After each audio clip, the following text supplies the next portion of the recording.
Hello student. तो आज हम स्टार्ट करेंगे lecture number 5, improvement in food resources का। आज से हम बात करेंगे एनिमल हस्बेंड्री के बारे में। मतलब कि हम एनिमल्स को कैसे इम्प्रूवमेंट करें जिससे कि हमारे फूड की प्रोडक्टिविटी इंक्रीज हो जाए, क्योंकि हमने स्टार्टिंग में ही बात की थी कि हमारे फूड के मेनली दो ही रिसोर्सेज हैं, एक प्लांट और एक एनिमल। हम इन दोनों रिसोर्सेज को कैसे इम्प्रूवमेंट करें जिससे कि हमारे फूड की प्रोडक्टिविटी इंक्रीज हो जाए। और हमने अभी तक के लेक्चर में प्लांट की बात करी है कि हम प्लांट को कैसे इंप्रूवमेंट करें जिससे कि हमारे फूड की प्रोडक्टिविटी इंक्रीज हो जाए। ठीक है। और आज से हम स्टार्ट करेंगे कि एनिमल को हम कैसे इंप्रूवमेंट करें जिससे कि हमारी फूड की प्रोडक्टिविटी स्टार्ट हो जाए। तो लेक्चर को स्टार्ट करते हैं। देखो, पहले हम बात करते हैं एनिमल हस्बेंड्री के बारे में। किसके बारे में? एनिमल हस्बेंड्री की। एनिमल हस्बेंड्री क्या होता है? ठीक है।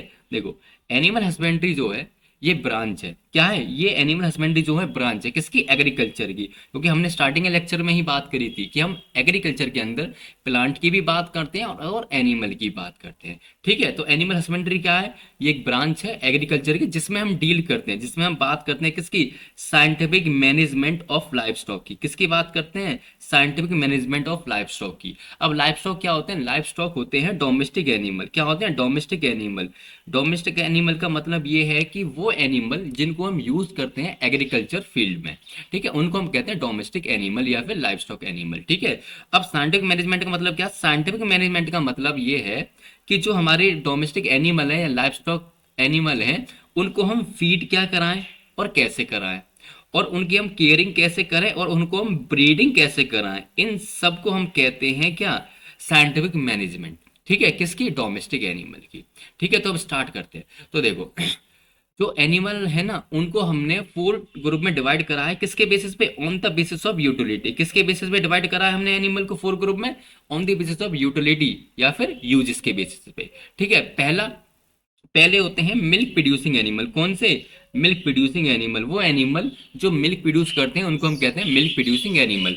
अब एग्जांपल कौन कौन से? इसकी बफेलोस हो गई, काव हो गई, और गॉट हो गए, और एक्सेट्रा। ये सब के सब कैसे एनिमल हैं? ये सब के सब एनिमल जो हैं ये मिल्क प्रोड्यूस करते हैं, इसलिए हम इनको मिल्क प्रोड्यूसिंग एनिमल कहते हैं। ठीक है। दूसरा कौन सा? दूसरा है मीट और एग प्रोड्यूसिंग एनिमल। कौन सा है? जो एनिमल मीट या फिर अंडे प्रोड्यूस करते हैं उनको हम कहते हैं मीट या फिर एग प्रोड्यूसिंग एनिमल। अब एग्जांपल एग्जांपल हैन, आउल, सिप, पिग्स और गॉट और एक्सेट्रा। ये सारे एनिमल क्या है? ये सारे एनिमल जो हैं मीट और एग प्रोड्यूस करते हैं। ठीक है। तीसरा है वर्किंग या फिर ड्रॉट एनिमल। कौन से? वर्किंग या ड्रॉट एनिमल। मतलब वो एनिमल जिनको हम यूज करते हैं किसी काम के लिए। किसके लिए यूज करते हैं? किसी काम के लिए। अब एग्जांपल कौन कौन से एनिमल हैं जिनको हम यूज करते हैं काम के लिए? तो हॉर्सेस हो गए, डोंकी हो गए, और बुलॉक हो गए, और कैमल्स हो गए। इनको हम यूज करते हैं काम के लिए, किसी वर्किंग के लिए, ड्रॉप के लिए। तो इसलिए हमको क्या कहते हैं? वर्किंग या ड्रॉट एनिमल कहते हैं। ठीक है। और लास्ट है आपका फाइवर्स। क्या? फाइबर या स्किन हिल्ड एनिमल। मतलब वो एनिमल जिनसे हम फाइबर या फिर उनकी स्किन को यूज करके कारपेट बनाते हैं या क्लॉथ बनाते हैं, उन एनिमल को हम क्या कहते हैं? फाइबर या फिर स्किन हिल्ड एनिमल कहते हैं। अब कौन कौन से एनिमल हैं? जैसे कि सिप हो गया, गोट हो गया, कैमल हो गया, और हॉर्सेस हो गया। ठीक है। अब इस चैप्टर में हम बात करेंगे एनिमल हस्बेंड्री के बारे में सिर्फ 4। किसकी बात करेंगे? सिर्फ 4 हम एनिमल हस्बेंड्री के बारे में बात करेंगे। कौन कौन से? कौन कौन सी की बात करेंगे हम? सिर्फ 4 एनिमल की फार्मिंग की बात करेंगे हम इस लेक्चर में। किस किस की? 4 की। कौन कौन से? पहला कैटल फार्मिंग। क्या होगा? पहला हम पढ़ेंगे कैटल फार्मिंग। इस लेक्चर में हम बात करेंगे कैटल फार्मिंग की। फिर हम बात करेंगे पोल्ट्री फार्मिंग की। किसकी बात करें? पोल्ट्री फार्मिंग की, मुर्गा फार्म की। फिर हम बात करेंगे फिश फार्मिंग की, मछली के बारे में। और फिर हम बात करेंगे बी फार्मिंग, मतलब जो हनी बी होती हैं उनके बारे में। ठीक है। तो इस लेक्चर में हम स्टार्ट करेंगे कैटल फार्मिंग। तो स्टार्ट करते हैं कैटल फार्मिंग के बारे में। ठीक है। तो स्टार्ट करते हैं कैटल फार्मिंग के बारे में। देखो, कैटल फार्मिंग क्या होता है? जो ह्यूमन बींग्स होते हैं ना वो डोमेस्टिकेट करते हैं कैटल्स को। क्या करते हैं? जो ह्यूमन बींग होते हैं वो एनिमल्स को पालते हैं, कैटल्स को पालते हैं। किसके लिए पालते हैं? फॉर, ताकि हमें उन कैटल से मिल्क मिल सके, मीट मिल सके, और लेदर मिल सके, और ट्रांसपोर्टेशन में हमारी हेल्प हो सके, और उनको हम यूज कर सके एग्रीकल्चर के कामों में। किस में यूज कर सके? एग्रीकल्चर कामों में। एग्रीकल्चर के कामों का मतलब है टिलिंग, मतलब खेत को जोतने में हम एनिमल को यूज़ कर सकें, कैटल को यूज़ कर सकें। इरिगेशन के लिए हम कैटल्स को यूज़ कर सकें। और कार्टिंग मतलब बुग्गी भैंसा के लिए हम यूज़ कर सकें। इसलिए हम क्या करते हैं, जो कैटल्स होते हैं उनको डोमेस्टिकेट करते हैं, उनको पालते हैं। ठीक है। अब इस लेक्चर में जो ये कैटल फार्मिंग है, इस लेक्चर में हम मेनली 3 टॉपिक पढ़ेंगे। कौन कौन से पढ़ेंगे? 3। पहला है ब्रीड ऑफ कैटल, मतलब कैटल की कौन कौन सी ब्रीड है। मेनली हम जो हमारे भारत में मेनली 2 ही ब्रीड है कैटल्स की। कौन कौन सी? एक बफेलो और एक काव। तो हम इनकी बात करेंगे कि बफेलो की कौन कौन सी ब्रीड है और काव की कौन कौन सी ब्रीड है हमारे भारत में। ठीक है। दूसरे टॉपिक की हम बात करेंगे ब्रीडिंग ऑफ एनिमल, जो एनिमल्स हैं हम उनको ब्रीड कैसे कराएं। ठीक है। इसमें हम 2 तरीके पढ़ेंगे, एक नेचुरल मेथड की हेल्प से हम एनिमल्स को ब्रीड कराएंगे, दूसरे हम बात करेंगे आर्टिफिशियल तरीके से हम एनिमल्स को या कैटल्स को ब्रीड कराएंगे। ठीक है। तीसरा टॉपिक हम पढ़ेंगे फार्म मैनेजमेंट प्रैक्टिस। अगर तुम कैटल फार्मिंग या कोई फार्मिंग कर रहे हो तो उसमें किन किन बातों का हमें ध्यान देना चाहिए जिससे कि हमारी जो फार्मिंग है वो अच्छी हो। तो उसमें हम पढ़ेंगे 3 टॉपिक। कौन कौन से? पहला पढ़ेंगे हम फूड रिक्वायरमेंट, दूसरा ग्रूमिंग और शेल्टर, और तीसरा हम पढ़ेंगे हेल्थ केयर। ये सारी चीजें हम इस लेक्चर में बात करेंगे कैटल फार्मिंग के बारे में। ठीक है। अच्छा, अब बात करते हैं। देखो, आप सबको पता है कैटल जो हैं 2 तरह के होते हैं। क्या होते हैं? कैटल जो हैं, जो हमारे ये भैंस और गाय हैं, ये कितने तरह की होती हैं? 2 तरह की होती है। कौन कौन सी? एक होती है फीमेल कैटल। क्या होती है? Female cattle. फीमेल कैटल क्या प्रोड्यूस करती है? फीमेल कैटल प्रोड्यूस करती है मिल्क। क्या प्रोड्यूस करती है? मिल्क। ठीक है। और दूसरे होते हैं मेल कैटल। क्या होते हैं? Male cattle. अब मेल कैटल क्या प्रोड्यूस करते हैं? मेल कैटल प्रोड्यूस करते हैं, मतलब उनको प्रोड्यूस करते हैं ये फार्म लेबर, मतलब कि हम इनको क्या करते हैं, अपने कामों में या फिर जो हमारे खेत हैं उनके लेबर में हम उनको यूज करते हैं, उनके कामों में हम यूज करते हैं। ओके। अच्छा, पहला टॉपिक हम स्टार्ट करते हैं। कौन सा? Breed of cattle. किसकी बात करते हैं? Breed of cattle. किसकी बात करेंगे? पहले ब्रीड ऑफ कैटल। ठीक है। देखो, हमारे भारत में कैटल्स की मेनली 2 ही स्पीसीज है। कितनी स्पीसीज है? 2 मेजर स्पीसीज इन इंडिया। हमारे भारत में सबसे ज्यादा पाई जानी कैटल्स की सिर्फ 2 ही स्पीसीज हैं। एक बफेलो, पहली कौन सी है? बफेलो, और दूसरी है काऊ।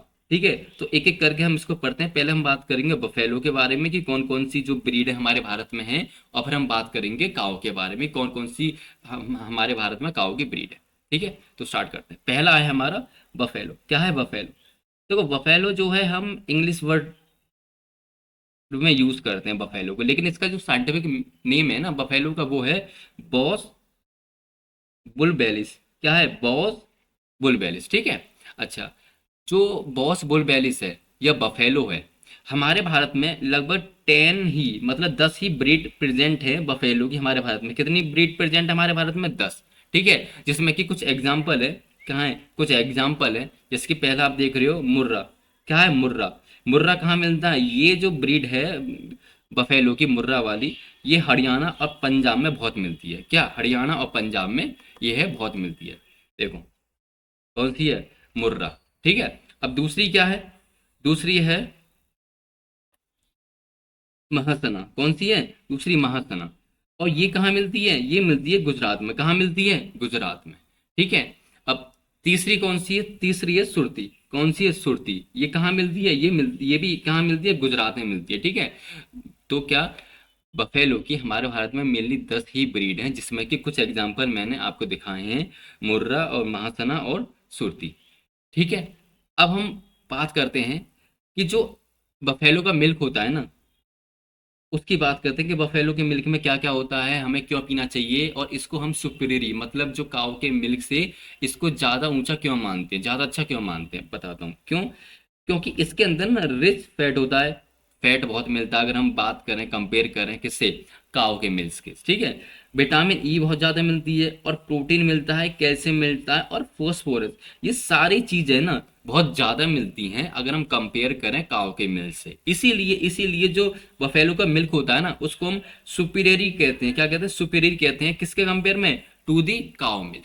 मतलब जो काव मिल्क होता है वो भी अच्छा होता है, लेकिन उससे ज़्यादा अच्छा होता है बफेलो का मिल्क, क्योंकि इसके अंदर जो भी न्यूट्रिएंट होते हैं ना काम के, वो ज़्यादा मिलते हैं कंपेयर अगर हम करें कि काव के मिल्क से। ठीक है। अब हम बात करते हैं काव की। किसकी बात करते हैं हम? काव की। क्योंकि हमने क्या करा था, पहले हम बात करेंगे पहले टॉपिक में ब्रीड ऑफ कैटल्स की, जिसमें कि हमें 2 ब्रीड पढ़नी है, एक बफेलो और एक काव। काव बफेलो हम पढ़ चुके हैं। अब हम बात करेंगे काव के बारे में। किसकी बात करेंगे? काऊ के बारे में। ठीक है, अब काऊ का साइंटिफिक नेम क्या है? काऊ का साइंटिफिक नेम है बॉस इंडिकस। क्या है साइंटिफिक नेम काऊ का? Bos indicus. ठीक है, काऊ की हमारे भारत के अंदर 26 ब्रीड है। कितनी ब्रीड है हमारे भारत के अंदर काऊ की? 26, जिनको हमने तीन कैटेगरी में डिवाइड कर दिया। कितने कैटेगरी में? तीन कैटेगरी में। पहला पहला मिल्च ब्रीड। कौन सी है? Milch breed. मिल्च ब्रीड वो ब्रीड होती है जो मिल्क प्रोड्यूस करती है। उन ब्रीड को हम क्या कहते हैं? मिल्क मिल्च मिल्च ब्रीड कहते हैं। ठीक है, जो कि गुड होते हैं मिल्क हिल ब्रीड में। किसमें? ये ब्रीड जो है दूध प्रोड्यूसिंग में, मिल्क प्रोड्यूसिंग में अच्छे होते हैं। ठीक है, दूसरी हमारा कैटेगरी है ड्रॉट एनिम ड्रॉट ब्रीड। कौन सी है? Drought breed. ड्रॉट ब्रीड कौन सी है? जिनको हम यूज करते हैं एग्रीकल्चर के फील्ड में। ठीक है, अब जो डॉट ब्रीड होती है ना, ये स्ट्रांग होती है। क्या होती है? स्ट्रांग होती है। इसको हम यूज करते हैं फॉर प्लगिंग, मतलब खेत को जोतने में हम इसको यूज करते हैं, मतलब लैंड को। ठीक है, और इनको हम ट्रांसपोर्टेशन में, मतलब जो बुलकाट होते हैं ना, उनमें हम इसको यूज करते हैं। ठीक है, अब तीसरी जो कैटेगरी है काऊ की, वो है ड्यूल पर्पस ब्रीड। मतलब इनको हम दोनों कामों के लिए यूज करते हैं। मतलब कि ये जो ड्यूल पर्पस वाली जो ब्रीड है काऊ की, ये मिल्क भी देगी और साथ में ये काम भी करती है। ठीक है, तो इनको हम यूटिलाइज करते हैं दोनों कामों के लिए। किसके लिए utilize? For both, milk producing के लिए भी और साथ में जो एग्रीकल्चर टास्क होते हैं ना, उनके लिए भी हम इनको यूज करते हैं। ठीक है, अब हम बात करते हैं कि मिल्च ब्रीड में कौन कौन से एग्जाम्पल हैं, कौन कौन सी काऊ हैं। ड्रॉट ब्रीड में कौन कौन से एग्जाम्पल, कौन कौन सी काऊ हैं। और ड्यूल पर्पस ब्रीड में कौन कौन से एग्जाम्पल, कौन कौन सी काऊ है। ठीक है, पहले हम बात करते हैं किसकी? मिल्च ब्रीड के एग्जाम्पल की। ठीक है, पहला है जिसकी साहिवाल। क्या है? साहिवाल। ये कहाँ मिलती है? ये पंजाब और हरियाणा में मिलती है। कहाँ मिलती है? पंजाब और हरियाणा में मिलती है। दूसरी ब्रीड गिर। कहाँ? गिर। ये कहाँ मिलती है? ये भी गुजरात और ये राजस्थान में मिलती है। ठीक है, तीसरी है रेड सिंधी। क्या है? रेड सिंधी। ये कहाँ मिलती है? ये मिलती है आंध्र प्रदेश में। कहाँ मिलती है? आंध्र प्रदेश में मिलती है। ठीक है, अब बात करते हैं ड्रॉट ब्रीड के एग्जाम्पल की। किसकी बात करते हैं? जिनको हम यूज करते हैं एग्रीकल्चर के फील्ड में। जैसे का पहला मालवी। क्या है? मालवी, जिन जो कि कहाँ मिलती है? ये राजस्थान और मध्य प्रदेश में मिलती है, एमपी में मिलती है। दूसरी है नागौरी। कौन सी? नागौरी। नागौरी कहाँ मिलती है? ये दिल्ली और हरियाणा और यूपी में मिलती है। ठीक है, तीसरी है हेलिकर। कौन सी है? हेलिकर। ये कहाँ मिलती है? ये मिलती है कर्नाटक में। कहाँ मिलती है? कर्नाटक में। अब हम बात करते हैं एग्जाम्पल ड्यूल पर्पस ब्रीड की। किसकी बात करें? ड्यूल पर्पस ब्रीड की। तो पहला है ड्यूल पर्पस ब्रीड में ओंगोले। कौन है? ओंगोले। ये कहाँ मिलती है? ये मिलती है आंध्र प्रदेश में। कहाँ मिलती है? ये आंध्र प्रदेश में मिलती है। ठीक है, दूसरी है कंकरेज। कौन सी है? कंकरेज। ये कहाँ मिलती है? ये कहाँ कहाँ मिलती है? ये मिलती है गुजरात में। कहाँ मिलती है? गुजरात में। अच्छा, तीसरा है थार पारकर। कौन सी है? थार पारकर। ये कहाँ मिलती है? ये मिलती है गुजरात और आंध्र प्रदेश में। ठीक है, ये तो होगी हमारे भारत में पाए जाने ब्रीड की काऊ की। ठीक है, अब हम बात करेंगे कि हमारे भारत में कुछ काऊ की एग्जोटिक ब्रीड भी है। मतलब एग्जोटिक ब्रीड का मतलब है कि जो ब्रीड हमने विदेश से मंगाई है, बाहर से मंगाई है। अब हम बात करते हैं उनकी। ठीक है, अब हम किसकी बात करेंगे? एग्जोटिक ब्रीड ऑफ काऊ की, मतलब वो ब्रीड जिनको हमने बाहर से इंपोर्ट कराया है। ठीक है, अब एग्जॉट ब्रीड क्या होती है? एग्जॉट ब्रीड का मतलब होता है जिसको हम इंपोर्ट कराते हैं फ्रॉम अब्रॉड या फिर रेयर इन इंडिया। उन ब्रीड को जिन ब्रीड को हम अब्रॉड से इंपोर्ट कराते हैं, मंगाते हैं, उन ब्रीड को हम कहते हैं एग्जॉटिक ब्रीड। क्या कहते हैं? Exotic breed. और ये हमारे भारत में बहुत कम देखने को मिलती है। क्या है? बहुत कम देखने को मिलती है, रेयर इन इंडिया होती है। ठीक है, अच्छा, अब इनका फायदा क्या है? इनका फायदा ये है कि इनका ना लॉन्ग लैक्टेशनल पीरियड होता है। क्या होता है? Long lactational period. अब लैक्टेशनल पीरियड क्या होता है? तो देखो, लैक्टेशनल पीरियड क्या होता है? जब जब कोई एनिमल किसी अपने जैसे न्यूबॉर्न ऑर्गेनिज्म को प्रोड्यूस करेगा, तो उसके बाद वो फीमेल एनिमल मिल्क प्रोड्यूस करता है। ठीक है, अब वो मिल्क प्रोड्यूस कितने टाइम तक कर रहा है? मानो कोई काव है जिसने अपना एक बछड़ा दिया है, और बछड़ा देने के बाद से वो दूध दिया उसने लगभग मान लो 6 महीने। कितने महीने दिया? 6 महीने। तो 6 महीने जो पीरियड है ना, जब जब इस 6 महीने में काव मिल्क प्रोड्यूस करेगी, तो इस पीरियड को हम क्या कहेंगे? इस पीरियड को हम कहेंगे लैक्टेशनल पीरियड। क्या कहेंगे? Lactational period. ठीक है, तो लिखा हुआ देखो, पीरियड ऑफ मिल्क प्रोड्यूसिंग। जब तक जो है कोई भी एनिमल मिल्क प्रोड्यूस करेगा, उस पीरियड को हम क्या कहेंगे? लैक्टेशनल पीरियड कहेंगे। अब ये मिल्क प्रोड्यूस कब से शुरू करेगा? आफ्टर द बर्थ ऑफ क्लैब, मतलब जब ये अपना बछड़ा देगी।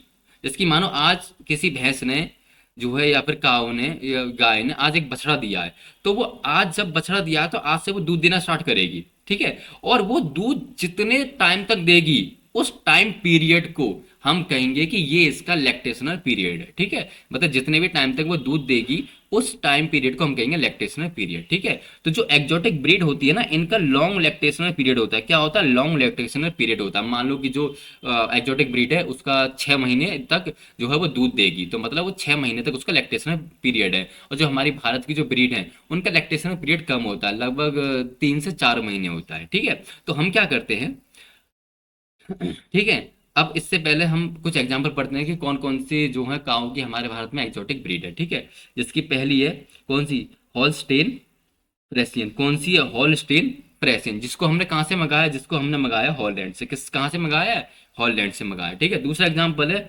ब्राउन स्वीज। कौन सी है? ब्राउन स्वीज, जिसको हमने कहाँ से मंगाया है? स्विट्जरलैंड से मंगाया। कहाँ से मंगाया है? स्विट्जरलैंड से मंगाया है। तीसरी है जर्सी। कौन सी है? जर्सी, जिसको हमने कहाँ से मंगाया है? यूएसए से मंगाया है, ठीक है। बात समझ में आ गई। अब हम बात करते हैं कि हमारे पास हमारे भारत के अंदर कौन कौन सी ऐसी काऊ की ब्रीड है जिनको हमने इम्प्रूव करा है। क्या? कौन कौन सी हमारे भारत में ब्रीड है जिनको हमने इम्प्रूव करा है, ठीक है। तो इम्प्रूव ब्रीड ऑफ काऊ।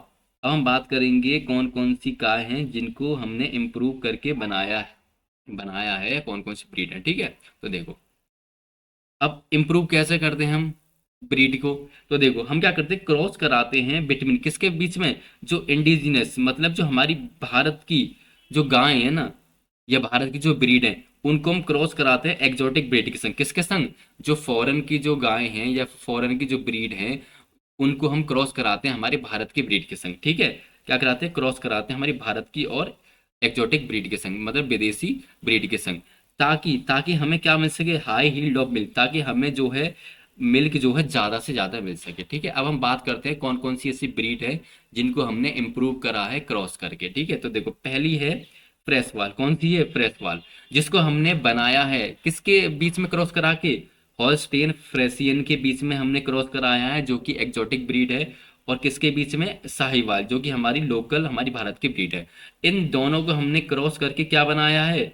एक ब्रीड बनाई है काऊ की, जिसको हम कह रहे हैं फ्रेसी, वो फ्रेश वाल, ठीक है। दूसरी है करन सुइज। कौन सी है? करन सुइज। अब करन सुइज जो ब्रीड है काऊ की, इसको हमने किन किन ब्रीड के बीच में क्रॉस करके बनाया है? ब्राउन सुइज के बीच में हमने क्रॉस कराया है, और साहिवाल के बीच में हमने क्रॉस करा। कौन सी ब्रीड बनाई है? करन सुइज बनाई है, ठीक है। अब तीसरी कौन सी है? तीसरी है करन फ्रेश। कौन सी है? करन फ्रेश। अब इसको किस किस के बीच में क्रॉस करके बनाया है? हॉलस्टेन फ्रेसियन, मतलब एक्जोटिक ब्रीड के संग, और साथ में हमने क्रॉस कराया है थार पारकर के संग। ब्रीड करा के हमने कौन सी ब्रीड बनाई है? करन फ्रेश, ठीक है। ठीक है, अब हम बात करते हैं कि जो हमने जो ब्रीड बनाई है कौन सी? फ्रेश वाल, वो कितने लीटर दूध देती है अपने लैक्टेशन पीरियड में?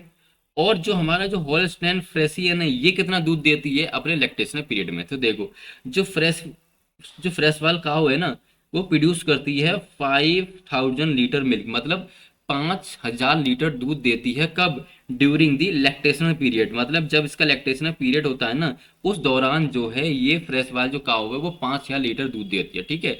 और यहीं पर ही देखा जाए तो जो होल्स्टेन फ्रेसी वाल है ना, ये प्रोड्यूस करती है 6000 लीटर दूध। कब? ड्यूरिंग दी लैक्टेशनल पीरियड, ठीक है। तो इसीलिए हमने जो है एक्जोटिक ब्रीड के संग क्रॉस कराया है अपनी लोकल ब्रीड को, ताकि हमें ज़्यादा से ज़्यादा दूध मिल सके, ठीक है। अच्छा, अब हम बात करेंगे दूसरा टॉपिक की, ब्रीड ऑफ एनिमल। जो एनिमल है हम उनको कैसे ब्रीड कराएं, ठीक है। क्या पढ़ेंगे? अब हम बात करेंगे कि जो हमारे एनिमल हैं हम उनको कैसे ब्रीड कराएं। तो देखो, पहला क्या है, हम क्या करते हैं कि जो एक्जोटिक ब्रीड होती है, जो एक्जोटिक ब्रीड होती है, जो हमारी विदेश से लाई हुई ब्रीड होती है, हम उसको क्रॉस कराते हैं किसके संग? लोकल ब्रीड के संग। किसके संग ब्रीड कराते हैं? लोकल ब्रीड के संग। अब बात आती है कि क्यों हम करा रहे हैं? वो इसलिए करा रहे हैं क्योंकि जो एक्जोटिक ब्रीड होती है ना, उसमें हाई मिल्क हील्ड होता है। क्या होता है? वो ज्यादा से ज्यादा दूध देती है। मतलब कितना देती हैं? वो एक बार में 60 लीटर दूध देती है। कितना दूध देती है? एक बार में 60 लीटर दूध देती है। और यहीं पर ही देखा जाए तो हमारी जो लोकल जो इंडियन ब्रीड है ना, वो एक बार में ना 6 से 8 लीटर दूध देती है। तो मतलब उसका जो मिल्क हील्ड है ना, वो लो है।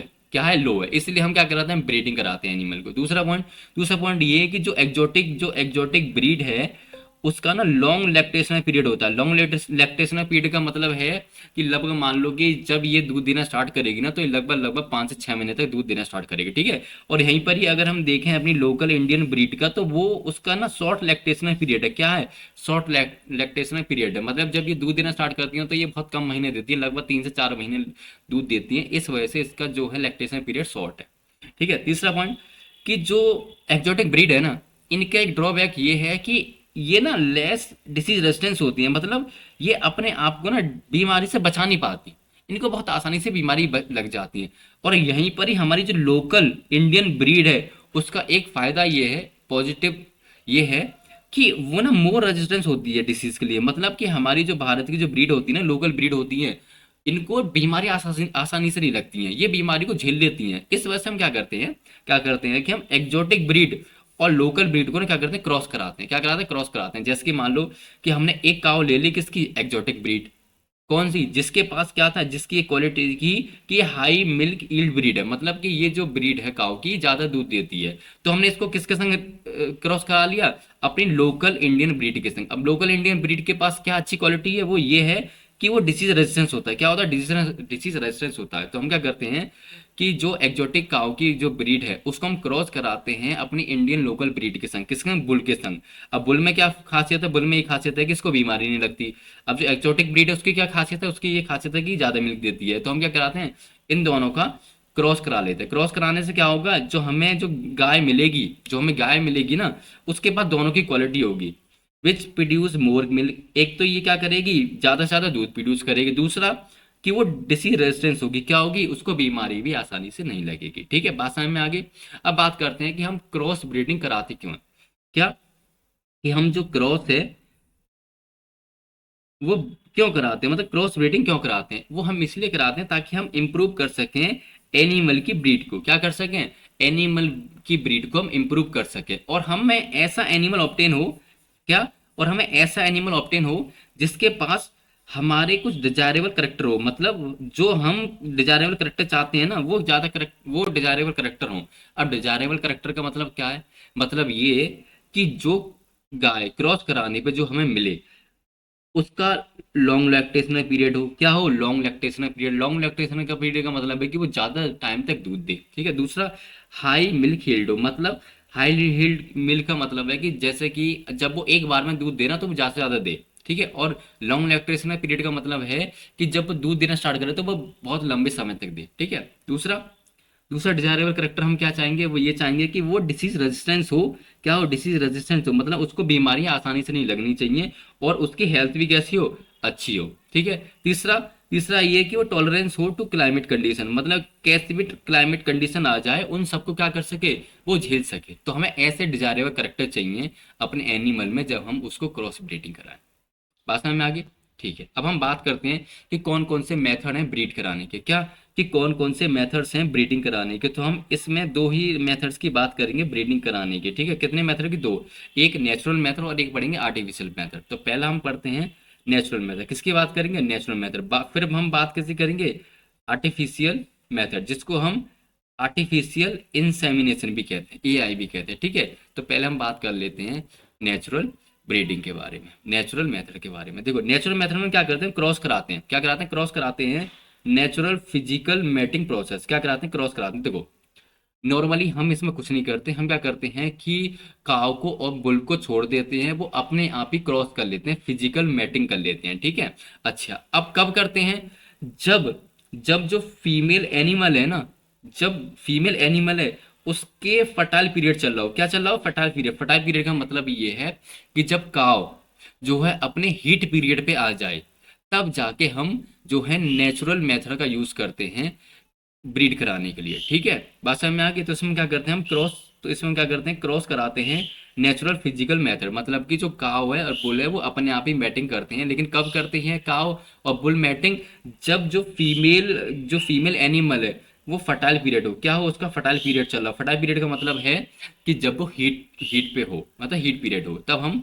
जो है नेचुरल मेथड करवाते हैं, ठीक है। दूसरा है आर्टिफिशियल मेथड। क्या है, आर्टिफिशियल मेथड। आर्टिफिशियल मेथड को हम आर्टिफिशियल इंसेमिनेशन भी क्या कहते हैं, क्या कहते हैं, आर्टिफिशियल इंसेमिनेशन भी कहते हैं। ठीक है, देखो इसमें क्या करते हैं हम, इसमें जो है हम, जो हमारा बुल है उसका स्पर्म ले लिया, पहले हमने क्या ले लिया, स्पर्म ले लिया, सीमन ले लिया, और उस सीमन को हम खुद अपने हाथों से मतलब इंजेक्शन से जो है फीमेल काव के अंदर डालेंगे। क्या करेंगे, फीमेल काव के अंदर हम क्या करेंगे, उसको अंदर डाल देंगे। ठीक है, बात समझ में आई? कब डालेंगे, ये भी हम तभी डालेंगे जब फीमेल एनिमल का या फीमेल ब्रीड का फर्टाइल पीरियड चल रहा हो, मतलब जब वो हीट पीरियड पे हो, तभी हम ये आर्टिफिशियल इंसेमिनेशन करते हैं। ठीक है, तो इसमें क्या करते हैं, जो सीमन होता है उसको ट्रांसफर करते हैं into the female reproductive tract, किसके, जो फीमेल ब्रीड होती है ना एनिमल की, उसके रिप्रोडक्टिव ट्रैक में हम सीमन को ट्रांसफर करते हैं। ठीक है, ड्यूरिंग, कब करते हैं, जब फीमेल एनिमल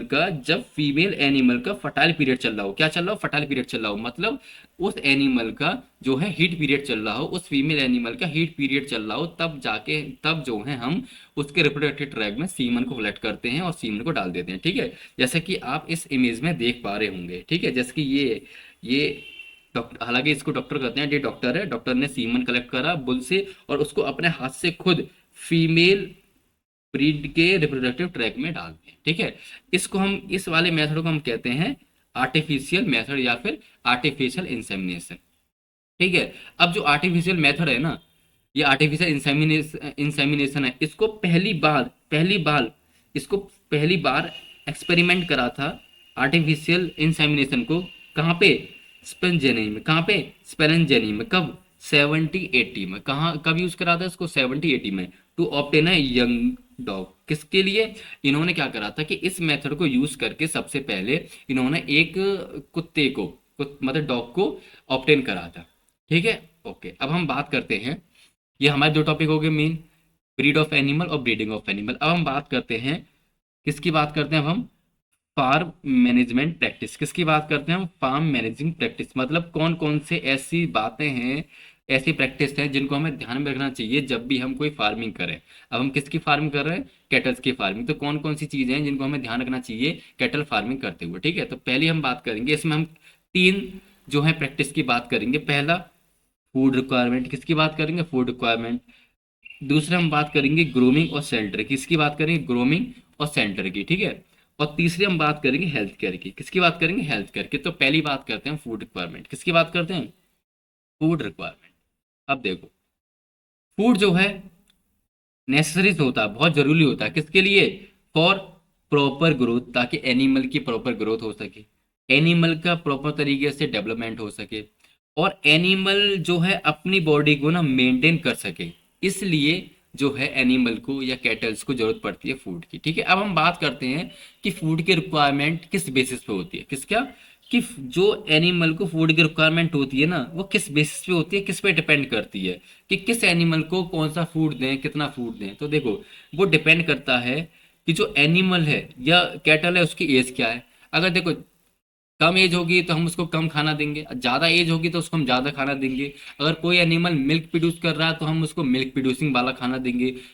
अगर कोई एनिमल जो है काम करने में इस्तेमाल हो रहा है तो हम उसको वो फूड देंगे जो उसको मदद करे काम करने में। ठीक है, और डिपेंड करता है कि उसकी ग्रोथ क्या है एनिमल की। ठीक है, और नेचर ऑफ वर्क, मतलब कि वो काम क्या करता है, मिल्क प्रोड्यूस करता है या फिर वो खेती बाड़ी में काम करता है। तो देखो एग्जाम्पल, अगर कोई एनिमल मिल्क प्रोड्यूसिंग या फिर मीट प्रोड्यूसिंग वाला है तो उसको हम कैसी डाइट देते हैं, उसको कैसे फूड की जरूरत होती है, उसको जरूरत होती है प्रोटीन रिच फूड की। कैसी फूड की जरूरत होती है, प्रोटीन रिच, ऐसा फूड जिसके अंदर प्रोटीन ज्यादा हो, उस फूड को हम देते हैं उन एनिमल्स के लिए जिन एनिमल से हमें मिल्क या फिर मीट चाहिए होता है। ठीक है, अच्छा, अब दूसरा, ड्रॉट एनिमल वो एनिमल जिनसे हम काम करवाएंगे, उन एनिमल को जो जरूरत किसकी पड़ेगी, कार्बोहाइड्रेट की। किसकी जरूरत पड़ेगी, कार्बोहाइड्रेट। तो हम उसको कैसा खाना देंगे, उनको कैसा खाना देंगे, कार्बोहाइड्रेट रिच डाइट देंगे। कैसी डाइट देंगे उनको, हम उनको कैसी डाइट देंगे, कार्बोहाइड्रेट रिच डाइट देंगे। अब हम बात करेंगे कि जो मिल्क एनिमल है, मतलब जो मिल्क प्रोड्यूसिंग एनिमल है, उनकी फूड की रिक्वायरमेंट क्या क्या होती है। देखो, अब एनिमल जो है, फीमेल जो एनिमल है, वो सालों भर तो दूध देता नहीं है, कुछ टाइम ही देता है, मतलब लैक्टेशनल पीरियड वाले टाइम ही देता है मिल्क, और बाकी के टाइम नहीं देता। तो हम जो मिल्क एनिमल है ना, उनको अलग अलग तरह की डाइट देते हैं, मतलब जब वो मिल्क प्रोड्यूस करेगी तो उसको अलग तरह की डाइट देंगे, और जब वो मिल्क प्रोड्यूस नहीं करेगी तब हम उसको अलग तरह की डाइट देंगे। ठीक है, तो पहला हम बात करेंगे मेंटेन रिक्वायरमेंट फूड, मतलब जब वो मिल्क एनिमल जो है मिल्क प्रोड्यूस नहीं करेगा, सिर्फ वो, तो उसको हम कैसा फूड देंगे, हम उसको ऐसा फूड देंगे कि वो अपनी बॉडी को सिर्फ मेंटेन कर सके। कैसा फूड देंगे, मेंटेन कर सके अपनी बॉडी को, ठीक है, जिससे कि वो हेल्प कर सके। कैसा फूड देंगे, मेंटेन रिक्वायरमेंट फूड देंगे, जिससे जिससे कि हेल्प क्या होगी, हेल्प ये होगी कि वो मेंटेन करेगी अपनी normal growth of the body, मतलब जो बॉडी है उसकी नॉर्मल ग्रोथ को मेंटेन कर सके, तो हम ऐसा मेंटेन रिक्वायरमेंट वाला फूड देंगे। ठीक है, दूसरा मिल्क प्रोड्यूसिंग रिक्वायरमेंट फूड, मतलब वो फूड जो मिल्क प्रोड्यूसिंग करवाएगा। ठीक है, ऐसा फूड हम देंगे कब, जो कि हेल्प करेगा कब, ड्यूरिंग द लैक्टेशनल पीरियड। देखो, जब अगर कोई एनिमल दूध देगा तो हम उसको ऐसा फूड देंगे जो हेल्प करे उसके मिल्क को प्रोड्यूस होने में। ठीक है, अब हम बात करते हैं कि कैटल जो हैं उनको हम क्या फीड कराएं, मतलब क्या क्या फीड कराते हैं हम कैटल्स को। तो देखो, कैटल्स को हम दो चीज़ फीड कराते हैं, क्या कराते हैं, दो चीज़ फीड कराते हैं। एक रफिज, क्या कराते हैं रफिज, और दूसरा कराते हैं कंसंट्रेट, क्या करते हैं कंसंट्रेट। और रफिज क्या होता है, कंसंट्रेट क्या होता है, इसकी हम बात करते हैं। देखो, रफिज क्या होता है, रफिज जो फूड होता है ना, उसके अंदर फाइबर ज़्यादा होता है। जो वो फूड होगा ना उसके अंदर फाइबर ज़्यादा होगा, लेकिन लो न्यूट्रिएंट होगा।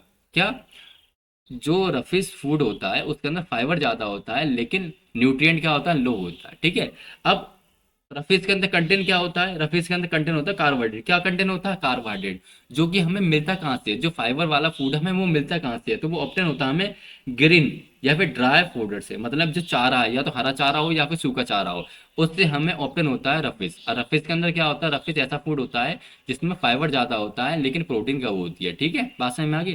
अब हम बात करते हैं कंसनट्रेट के बारे में, किसके बारे में, कंसनट्रेट। अब कंसनट्रेट वाला फूड कैसा होता है, वो फूड होता है जिसके अंदर रिच तो न्यूट्रिएंट हो, क्या हो, न्यूट्रिएंट ज्यादा हो लेकिन फाइबर जो है वो कम हो। क्या, न्यूट्रिएंट ज्यादा हो लेकिन फाइबर जो है कम हो। ठीक है, अब कॉन्सेंट्रेट फूड में होता क्या है, कॉन्सेंट्रेट फूड में कार्बोहाइड्रेट भी होगा, प्रोटीन भी होगी, फैट भी होंगे, मिनरल्स भी होंगी, और विटामिन भी होंगे। ठीक है, ये सारी चीजें होंगी कंसंट्रेट फूड के अंदर। ठीक है, अच्छा, अब जो कंसंट्रेट वाला फूड है ये हमें मिलता कैसे, कहाँ से ऑप्टेन होगा, ये हमें होगा ग्रेन से, अनाज से ऑप्टेन होगा। हम अनाज खिलाएंगे जानवरों को, तब जाके जानवरों को कंसंट्रेट फूड ऑप्टेन होगा। ठीक है, और सीड ऑफ मेज, मतलब मक्का के सीड होते हैं, बाजरा के सीड होते हैं, ओट के सीड होते हैं, ज्वार के सीड होते हैं, और इन सब सीडों से ये ऑप्टेन होता है। साथ में लेगुमिनस, जो लेगुमिनस प्लांट होते हैं, क्रॉप होते हैं, उनको खवा के भी कंसंट्रेट ऑप्टेन होता है। और साथ में ऑयल और ग्राम के, मतलब कि जो चने के छिलके होते हैं उनको हम खवा के क्या करते हैं, एनिमल्स को या फीड, जो कैटल्स होते हैं उनको कॉन्सनट्रेट फीड कराते हैं। ठीक है, अब बात करते हैं कि जो कैटल्स होते हैं उनकी एक दिन की डाइट कितनी होनी चाहिए, मतलब क्या, मतलब कि उनके अंदर फाइबर कितना परसेंट होना चाहिए, कॉन्सेंट्रेट कितना परसेंट होना चाहिए, और वाटर कितना परसेंट होना चाहिए। तो देखो, जो कैटल्स होती है ना उनको जरूरत होती है एक बैलेंस डाइट की, किस जरूरत होती है, कैटल जो होते हैं उनको एक बैलेंस डाइट की जरूरत होती है, किसके लिए, ताकि वो अच्छे से ग्रोथ कर सकें और मिल्क भी प्रोड्यूस अच्छे से कर सकें। ठीक है, अब बात आती है कि बैलेंस अमाउंट डाइट का मतलब क्या क्या होना चाहिए उसके अंदर। तो देखो, जो बैलेंस अमाउंट डाइट होगी ना उसके अंदर 15 से लेके 20 kg तो होगा रफेज, क्या होगा रफेज, मतलब फाइबर वाली डाइट होगी। और 4 से 5 kg क्या होगा, कंसंट्रेट, मतलब हाई न्यूट्रिएंट वाली डाइट होगी। और 30 से 35 लीटर वो पानी पिए। जो ये जो डाइट है ना, जो बैलेंस अमाउंट डाइट है, ये एक दिन की है एक कैटल की। ठीक है, ताकि वो अच्छे से ग्रोथ कर सके और मिल्क भी प्रोड्यूस कर सके। ठीक है, अब हम बात करते हैं सेकंड की, किसकी बात करते हैं, सेकंड टॉपिक की, किसकी, सेकंड की, ग्रोमिंग और सेल्टर। किसकी बात करते हैं, ग्रोमिंग और सेल्टर। देखो, ग्रोमिंग क्या होता है, ग्रोमिंग का मतलब होता है साफ सफाई करना। क्या होता है, साफ सफाई करना, देखभाल करना। ठीक है, तो हमें क्या करना चाहिए, हमें डेली ग्रोमिंग करनी चाहिए कैटल, क्या करना चाहिए, डेली ग्रोमिंग करनी चाहिए कैटल की, मतलब हमें डेली साफ सफाई करनी चाहिए कैटल की। क्या करनी चाहिए, साफ सफाई करनी चाहिए कैटल्स की डेली, डेली।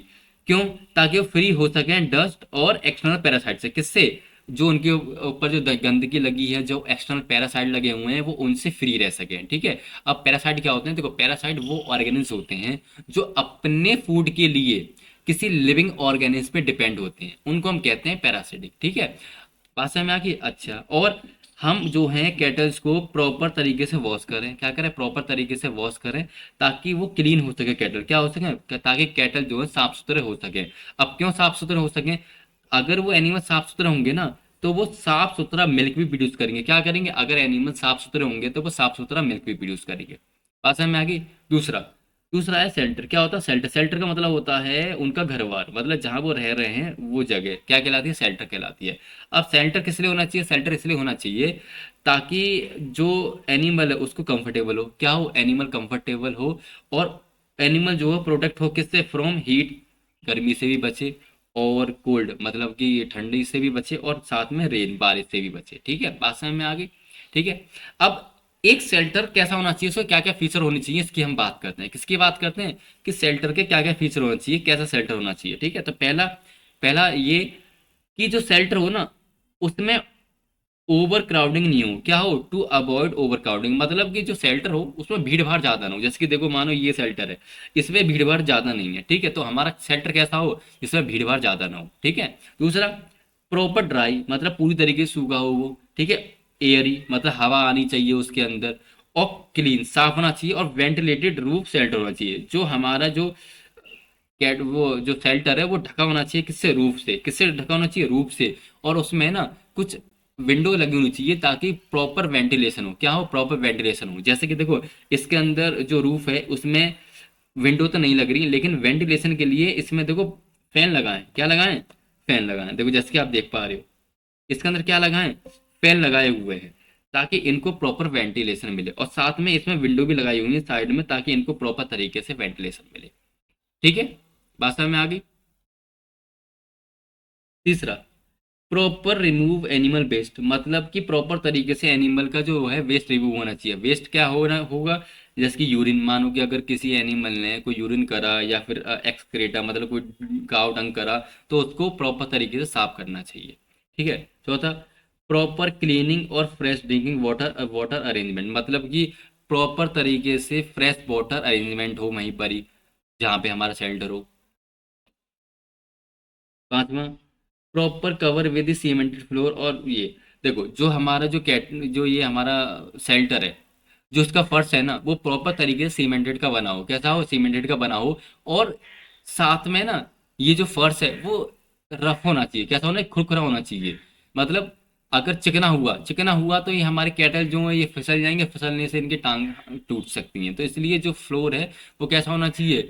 वो रफ होना चाहिए, खुरखुरा होना चाहिए, और स्लोप में होना चाहिए। क्या होना चाहिए? स्लोप में।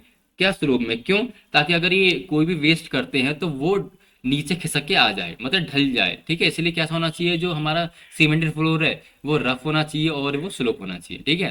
अच्छा, लास्ट पॉइंट है कि वो प्रॉपर ड्रेनेज ड्रेनेज सिस्टम हो। जो हमारा सेंटर है ना उसमें प्रॉपर तरीके से ड्रेनेज सिस्टम हो, मतलब कोई भी अगर उसके अंदर यूरिन है तो पूरी तरीके से बाहर निकल जाए, तो मतलब प्रॉपर तरीके से ड्रेनेज सिस्टम हो उस सेंटर के अंदर। ठीक है, ये सारे जो हैं फीचर्स होने चाहिए, तब हम कहेंगे कि ये एक अच्छा शेल्टर है हमारे कैटल्स के लिए। ठीक है। अब हम बात करते हैं हेल्थ केयर के बारे में। किसकी बात करते हैं? हेल्थ केयर के बारे में, मतलब उनको बीमारियां कौन कौन सी लगती है, बीमारियां लगी तो हम उनको क्योर कैसे करें। ठीक है, देखो जो एनिमल्स होते हैं ना get also many type of disease, जानवरों को ना बहुत तरह की डिसीज लग जाती हैं। क्या लग जाती हैं? बहुत तरह की डिसीज लग जाती हैं जो कि डायरेक्टली अफेक्ट करते हैं, जो कि डायरेक्टली अफेक्ट करती हैं किसमें? Producing of milk. किसमें करती हैं directly affect? Producing of milk, मतलब अगर किसी एनिमल को बीमारी लग गई तो उस वजह से जो है जो फीमेल एनिमल है ना उसका मिल्क जो है ना वो कम हो जाएगा। मतलब जो मिल्क प्रोड्यूसिंग जो लैक्टेशन पीरियड है वो भी कम हो जाएगा, और साथ में जो पर डे दूध दे रही है जो फीमेल ब्रीड वो भी कम देने लगेगी। और अगर उसको आपने क्योर नहीं करा, देखभाल नहीं करी, सही से ट्रीटमेंट नहीं कराया, तो वो एनिमल मर भी सकता है बीमारी की वजह से। ठीक है। अब बात करते हैं कौन कौन सी डिसीज है जो एनिमल को लग जाती है। तो देखो, एनिमल को जो डिसीज लगती है ना वो दो तरह की लगती है। कितनी तरह की लगती हैं? दो तरह की। एक पैरासिटिक डिसीज, कौन सी? Parasitic disease. और दूसरी इन्फेक्शियस डिसीज। कौन सी? Infectious disease. अब पैरासिटिक क्या होता है? देखो, पैरासिटिक्स या पैरासाइट वो एनिमल्स होते हैं या वो ऑर्गेनिज होते हैं जो अपने फूड के लिए किसी लिविंग ऑर्गेनिज पे डिपेंड होते हैं। ठीक है, और ये उसको हार्म पहुंचाते हैं। ठीक है। अब देखो, जो पैरासिटिक डिसीज है ना ये भी दो तरह के होते हैं। क्या होते हैं? दो तरह के होते हैं। एक होते हैं एक्सटर्नल पैरासाइट, और एक होते हैं इंटरनल पैरासाइट। अब एक्सटर्नल पैरासाइट क्या होते हैं? एक्सटर्नल पैरासाइट वो ऑर्गेनिज होते हैं जो अपने खाने के लिए लिविंग ऑर्गेनिज्म पर बाहर से अटैच होते हैं। कहाँ अटैच होते हैं? बाहर से अटैच होते हैं, ठीक है, उनको हम कहते हैं एक्सटर्नल पैरासाइट। ठीक है, अब इंटरनल पैरासाइट क्या होते हैं? इंटरनल पैरासाइट वो पैरासाइट होते हैं जो अपने खाने के लिए लिविंग ऑर्गेनिज्म के अंदर अटैच होते हैं, अंदर प्रेजेंट होते हैं, उनको हम कहते हैं इंटरनल पैरासाइट। ठीक है, अब देखो एक्सटर्नल पैरासाइट के एग्जांपल कौन कौन से एक्सटर्नल पैरासाइट हैं जो एनिमल को बाहर से हार्म पहुंचाते हैं, डिसीज कॉज करते हैं? तो देखो, लीच हो गया, क्या हो गया? लीच आपने देखा हो, जोंक होगी, टिक हो गए और माइट्स हो गए। ये जो पैरासाइट हैं ये एनिमल्स पर बाहर से अटैच होते हैं और उनको हार्म पहुंचाते हैं। ठीक है, अब ये क्या कॉज करते हैं, ये क्या हार्म पहुंचाते हैं? एनिमल्स को स्किन डिसीज कर देंगे। क्या कर देंगे? स्किन डिसीज कर देंगे एनिमल को। ठीक है, अब हम बात करते हैं इंटरनल पैरासाइट। क्या? वो पैरासाइट जो एनिमल के अंदर रहते हैं और उनको हार्म पहुंचाते हैं। अब हम उनकी बात करते हैं, जैसे कि एग्जांपल एस्कैरिस। क्या होगा? एस्कैरिस। एस्कैरिस क्या कॉज करेगा? एस्कैरिस क्या जो है एनिमल के स्टोमक, पेट को, स्टोमक को और इंटेस्टाइन को क्या कर देगा? डैमेज कर देगा। ठीक है, उनको खा के उनको डिस्ट्रॉय कर देगा, डैमेज कर देगा। ठीक है, दूसरा, दूसरा है फ्रेसियोला हेपेटाइटिस। क्या है? फ्रेसियोला हेपेटाइटिस। ये क्या कॉज करेगा? ये डैमेज, ये करेगा लिवर को डैमेज करेगा। किसको डैमेज करेगा? लिवर को डैमेज करेगा। ठीक है, ये तो हो गया हमारे पैरासिटिक डिसीज। अब हम बात करते हैं इन्फेक्शियस डिसीज। क्या करते हैं? Infectious disease. अब इन्फेक्शियस डिसीज वो डिसीज होती हैं जो डिसीज एनिमल से हेल्दी एनिमल में ट्रांसफर हो जाती है, उनको हम कहते हैं इन्फेक्शियस डिसीज। ठीक है, अब इसको कॉज कौन करता है? इसको कॉज करता है पैथोजन। कौन करता है? पैथोजन। पैथोजन क्या होते हैं? वो माइक्रो ऑर्गेनिज्म जो डिसीज कॉज करते हैं, उनको हम कहते हैं पैथोजन। क्या कहते हैं? पैथोजन। अब कौन कौन से ऐसे पैथोजन है? एग्जाम्पल, बैक्टीरिया हो गया। बैक्टीरिया क्या कॉज करता है? बैक्टीरिया कॉज करेगा एंथ्रेक्सिस और ट्यूबरकुलोसिस। क्या कॉज करेगा? एंथ्रेक्सिस और ट्यूबरकुलोसिस को कॉज करेगा। दूसरा है वायरस। क्या है? वायरस। अब वायरस क्या कॉज करेगा? वायरस कॉज करेगा रेबीज और काउपॉक्स। क्या करेगा? रेबीज करेगा, काउपॉक्स करेगा कैटल्स के अंदर। ठीक है, तीसरा है फंजाई। क्या है? फंजाई। फंजाई क्या कॉज करेगी? फंजाई रिंगवॉर्म कॉज कर देगी कैटल्स के अंदर। और एक्टिनोमाइकोसिस क्या करेगी? एक्टिनोमाइकोसिस करेगी। ठीक है, अब एक्टिनोमाइकोसिस क्या होता है? देखो, जब ये कैटल्स होता है ना तो इसकी नेक पे ना एक भारी सा ये इकट्ठा हो जाता है, मतलब ये एक बाहर निकलने लगता है इसका मांस, उसको हम कहते हैं एक्टिनोमायो माइकोसिस। क्या कहते हैं? एक्टिनोमाइकोसिस। और और क्या है? देखो, स्किन डिसीज कैसी होती है? स्किन डिसीज ये होती है जो कैटल्स होता है उसकी स्किन पर ना ये रेसेस हो जाते हैं। क्या होता है? वाइट वाइट से हो जाते हैं। किसकी वजह से हो जाते हैं? ये एक्सटर्नल पैरासाइट की वजह से हो जाते हैं। ठीक है, किसकी वजह से हो जाते हैं? एक्सटर्नल पैरासाइट की वजह से हो जाते हैं। ठीक है, अब हम बात करते हैं। ठीक है, अब जो ये इन्फेक्शियस डिसीज है ना, ये स्प्लिट हो जाती है फ्रॉम इन्फेक्टेड एनिमल से हेल्दी एनिमल में। मतलब अगर कोई भी इन्फेक्शियस वाला एनिमल है उससे जो है डिसीज जो है स्प्लिट हो जाएगी हेल्दी एनिमल में। ठीक है, और यहाँ तक कि ये जो डिसीज है ना, इन्फेक्शियस डिसीज, ये ह्यूमन बीइंग में भी ट्रांसफर हो जाती है। कहाँ हो जाती है? Also transfer to the human being. कहाँ हो जाती है? ह्यूमन बीइंग में भी ट्रांसफर हो जाती है। ठीक है, अब हम बात करते हैं कि जो है कैटल्स को डिसीज से कैसे बचाया जाए, जैसे कैसे फ्री रखे। तो देखो, कुछ बातें हैं उनको ध्यान रखना। Prevent of disease. अब इन ये कैटल्स जो हैं उनको डिसीज से हम कैसे प्रिवेंट करें? तो देखो, पहला है कि जो उनका शेल्टर है ना, जो उनके रहने की जगह है, वो मस्ट बी क्लीन, वो बिल्कुल तरीके से साफ होनी चाहिए। और एयरी होनी चाहिए, मतलब हवा आनी चाहिए उनमें। और प्रॉपर तरीके से सनलाइट आनी चाहिए। तो जो हमारा शेल्टर है ना वो साफ होना चाहिए, हवा आ जानी चाहिए उसमें, और पूरी तरीके से सनलाइट होनी चाहिए। तो ऐसा हमें शेल्टर चाहिए। ठीक है, दूसरा, क्विक डिपोजल ऑफ एनिमल एक्सेट्रा। जो भी एनिमल एक्सेट्रा है, जैसे यूरिन हो गया, डंक हो गया, उसको जल्दी की जल्दी उसको निकालो, उसको डिस्पोजल करो। कहाँ से?